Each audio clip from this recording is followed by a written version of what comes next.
You touch money, but feel nothing sacred, just a flutter of fear, a shadow of lack. Will it last? Will it come again? Will it ever be enough? You've worked hard, you've waited long, but still, wealth feels distant, unpredictable, like it only visits others. Why does money seem to slip through your fingers, no matter how tightly you hold it? And how can something so physical be so deeply spiritual? Here's the forgotten truth. Every time you touch money, you are speaking to it with your energy, your thoughts, your words. And money listens, always. So what if I told you this? There is something you can say every single time you touch money that will multiply it.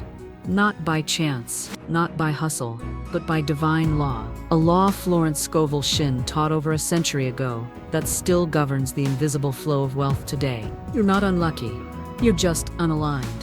And today we're going to shift that with one sacred phrase and a spiritual principle that will change how money responds to you forever. You've spoken the language of lack for so long, your very touch trembles when you hold a dollar.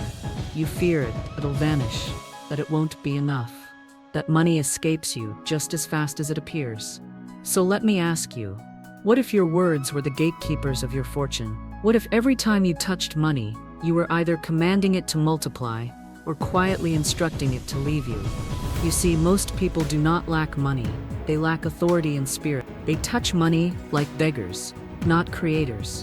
But here's the spiritual promise I bring you today. Your word is your wand, and money obeys its command. Your subconscious listens to every word you speak. Every statement about bills, debt, fear, and struggle becomes your silent decree to the universe. And the law of the word, the divine law Florence Scovel Shinn taught with fire and clarity, is non-negotiable. You don't get what you hope for, you get what you declare. The divine law of the word is simple. Your words shape your world. What you speak aloud becomes your spiritual order form.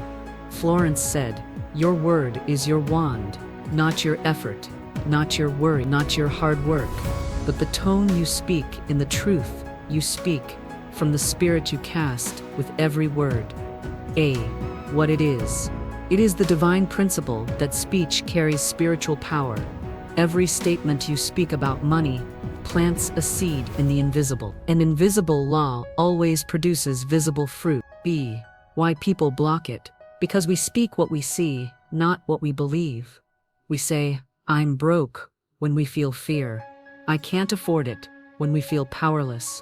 But remember, words spoken in fear are still creative. They create what we dread.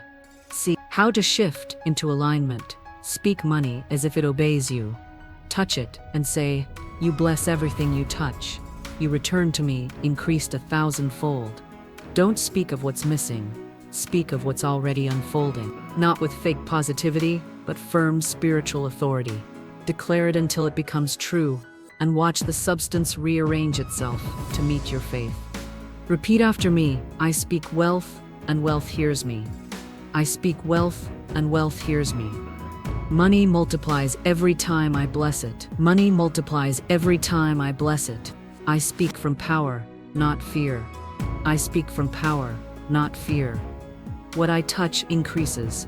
What I touch increases. My word carries divine command. My word carries divine command. She used to count pennies with panic. Her purse never felt full. Every time she paid a bill, her stomach clenched. Every time she looked at her balance, her breath shortened. Until one morning, she remembered a single line from Florence. Your word is your wand. That day, she spoke to her wallet like it was sacred. She touched her money and said, you are blessed. You go out in joy and you return in overflow. A week later, a refund she forgot about arrived. Then a client doubled her payment. And it wasn't luck. It was spiritual law, finally obeying her voice. She shifted from worrying about money to governing it with her words, because every dollar carries the echo of your inner decree. Say it or lose it. Speak it or block it. And now hear this with your whole soul. Speak to money as a faithful servant, not a fickle stranger. You were never meant to chase it. You were meant to call it. But you can't call something you resent. You can't command what you secretly fear. Have you noticed? How people whisper about money like it's some unpredictable beast. They say money is hard, or it doesn't grow on trees, so of course it runs from them. Wouldn't you run from someone who fears you, curses you, mistrusts you, yet still demands your loyalty? You cannot walk in abundance while speaking like a slave. Florence taught, man can only receive what he sees himself receiving. So if money feels like a stranger to you, check your relationship with it. Have you welcomed it with open arms, or are you still treating it like a disloyal visitor? The divine law of assumption says, whatever you assume to be true will show up as truth. What it is, it's the inner stance of certainty, not hope, not maybe, not someday. If you assume that money is drawn to you, it will be. If you assume you must suffer for it, you will. Why people block it? Because they keep waiting to see wealth before they assume it. But assumption is not seeing. Assumption is deciding, and deciding in spirit comes before the evidence appears. C. How to align. Talk to money like it's yours, like it already loves you. Bless every transaction like it's a divine exchange. Say, I don't chase, I call, I don't fear, I command, I don't wait, I align. Step into the identity of someone money honors, and it will start to act accordingly. Repeat after me, money is drawn to my peace. Money is drawn to my peace. I assume wealth, and wealth obeys. I assume wealth, and wealth obeys. I no longer beg, I bless. I no longer beg, I bless. I treat money like an ally, not a stranger. I treat money like an ally, not a stranger. I am the one it's been searching for. I am the one it's been searching for. She always felt ignored by wealth. No matter how hard she tried, the money never stayed. She thought she needed a better job, a bigger break, a second income. But what she needed was a new identity. One evening, she closed her eyes and asked herself, what if money is already mine, and it's simply waiting for me to speak like it? So she started each day saying, I am the voice money follows. I am peace, not panic. She didn't change her job, she changed her words.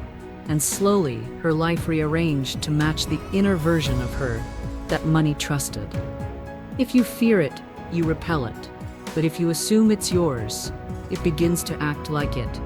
Touch money like it's loyal. Speak to it like it's listening. And above all, stop begging and start blessing. Because money isn't your master, it's your mirror. You've spoken fear long enough.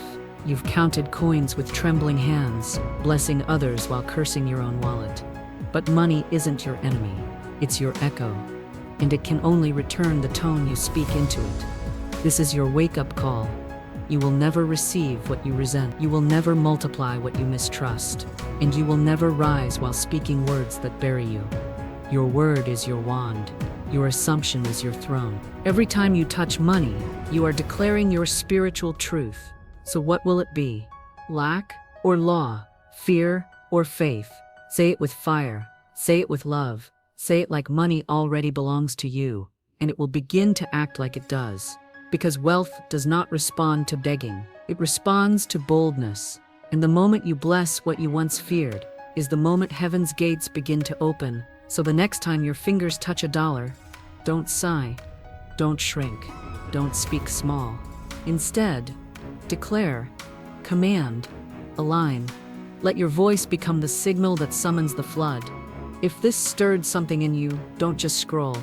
Declare it in the comments. Write, I bless money, and it multiplies. Let the universe hear you.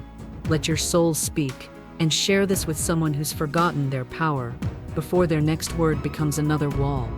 Your next dollar is listening. Speak wisely.